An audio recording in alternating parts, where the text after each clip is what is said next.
Happy Sabbath, everyone. Hello to everybody out on Zoom. For those who can't be here today, I'm glad you could join us via the internet.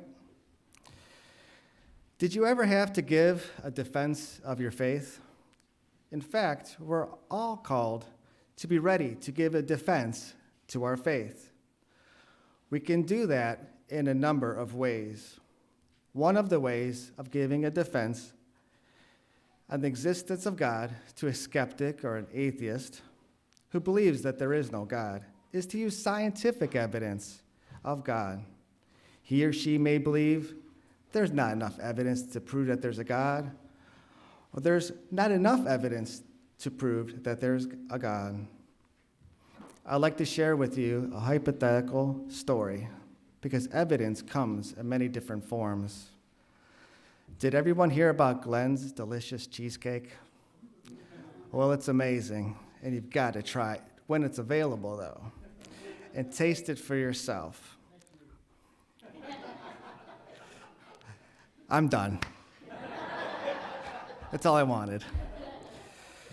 Well, let's just say that Glenn, just to be so kind, makes Paula a cheesecake for her birthday.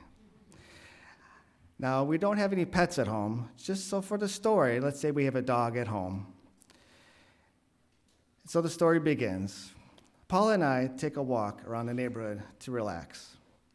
While we're gone, we left our hypothetical dog home alone with Glenn's delicious cheesecake. When we returned, the remnants of the cheesecake were strewn about all over the kitchen floor with the cheesecake pan turned over. Meanwhile, the dog is sleeping in the other room. There are some things we know, and there's some things we just don't know. We don't have our security camera active, so we don't have any direct evidence that the dog ate the cheesecake. But everything we see suggests that our dog, hypothetical dog, we will never have a dog, misbehaved and devoured the cheesecake before falling fast asleep. Is it possible that a neighbor came over and ate that cheesecake because I told him about it? Yes, unless we have given the key to our neighbor, which we didn't, or the neighbor somehow got in another way. The best explanation is that the dog ate the cheesecake. So when we're looking at the world we live in today, we have to use the best explanation for it.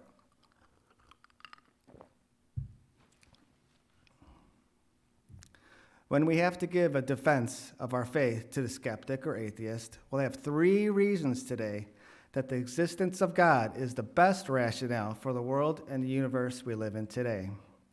In my research for the sermonette, much of the information was gathered from an article titled 7 Scientific Proofs of God by Mario Siegelig in the November and December issue 2021 Beyond Today.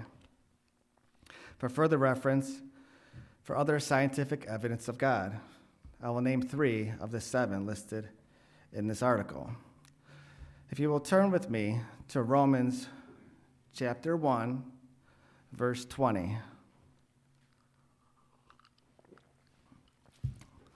Romans chapter 1, verse 20. For since the creation of the world, his invisible attributes are clearly seen, being understood by the things that are made, even his eternal power and Godhead, so that they are without excuse.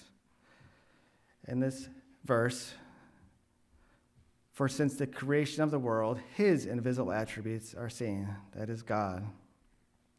So we see his invisible attributes from the sunrise to the sunset, from the smallest cells to the multi-complex human beings.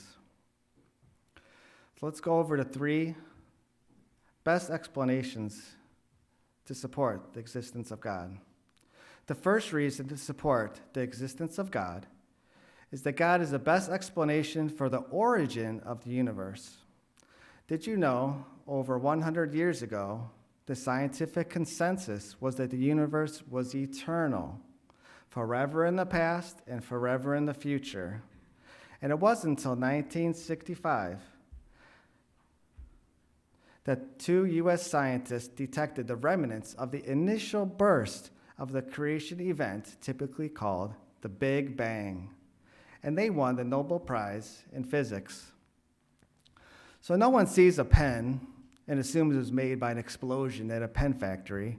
No one sees the graffiti on the wall and thinks some paint truck just came by and actually crashed and spilled paint on the wall. It was designed because logic tells us that order does not come from disorder. Do coincidences happen?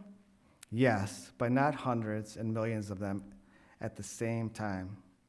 Now, atheists would have you believe that something came from nothing. Yet experience and science tells us something can't come from nothing. If there was a beginning, as science has proven today, of the universe, what started it?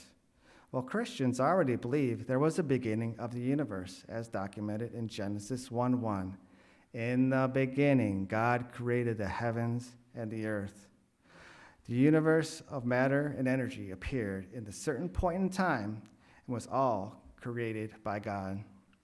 The second reason that supports the existence of God is that God is the best explanation for the world to support life today. We are here because God created us.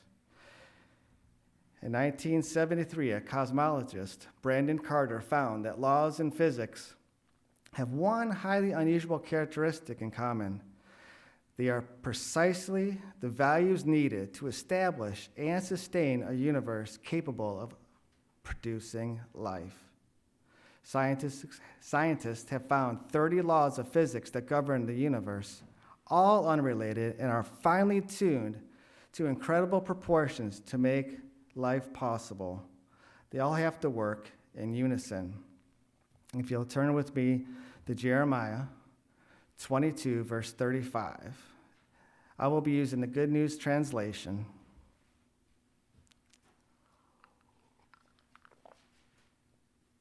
Jeremiah 22, verse 35. But I, the Lord, have a covenant with day and night, and I have made the laws that control the earth and the sky. God is the lawgiver. The universe follows his laws. The third reason that supports the existence of God is that God is the best explanation for the origin of life. Scientists can't explain the origin of life and its genetic code apart from a creator. Contrary to what you may have been led to believe, scientists have no real explanation for how life arose. Francis Crick, an atheist and one of the discoverers of the DNA code, stated, quote, "An honest man, armed with all knowledge available to us now, could only state that in some sense the origin of life appears, and at the moment, to be almost a miracle. Life began with an enormous amount of precise information already embedded in the cell. From the most primitive cells to the most complex multicellular human beings, all have the same basic operating systems of mind-boggling complexity. A good example is the chicken or the egg. Does anybody know which came first, the chicken or the egg?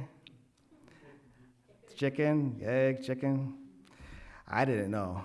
I thought it was just like a riddle or something to figure out. So in this article, I learned the chicken with the proteins to make the egg, or the egg with the genetic code. In order for life to exist, you have to believe the genetic genome of 3 billion genetic letters, and you have to believe the proteins read the genetic code. Without the code in the egg, you can't build the proteins of the chicken. The chicken and the egg came into existence at the same time. When you're called to give a defense for your faith with a skeptic of the existence of God at all, remember these 3 things. God is the best explanation for the origin of the universe. God is the best explanation for the world to support life. And God is the best explanation for the origin of life. So, Does the evidence compelling enough? Ironically, the evidence of God's existence is growing stronger and stronger year by year with the increase in knowledge, not weaker. If we wanted to believe that our neighbor ate Glenn's delicious cheesecake, by all means, we could have believed that. But that doesn't make it the best explanation for the cheesecake to have been eaten. Douglas L., an MIT graduate in math and physics, holds a law degree. He wrote a book in 2014 titled Counting to God. And I will be quoting from pages 13 and 14, and they state, "Modern science has revealed a universe of absolute wonder. Wonder in the sense of awe, astonishment, surprise, and admiration. Wonder in what caused our universe to become into being. Wonder in why our universe designed just right for life. Wonder in how the incredible complexity of even the simplest life could have possibly have arisen. Each year brings new scientific evidence of wonder, facts for which there are essentially no explanations without God. Contrary to what you may have read, and contrary to what you may believe, science and religion are converging in wonder. The universe is a marvel to behold, with scientists and religious believers are in awe of its magnificent design." And if we repeat Romans 1 verse 20, it says, "The non-believers are without excuse." Have a happy Sabbath.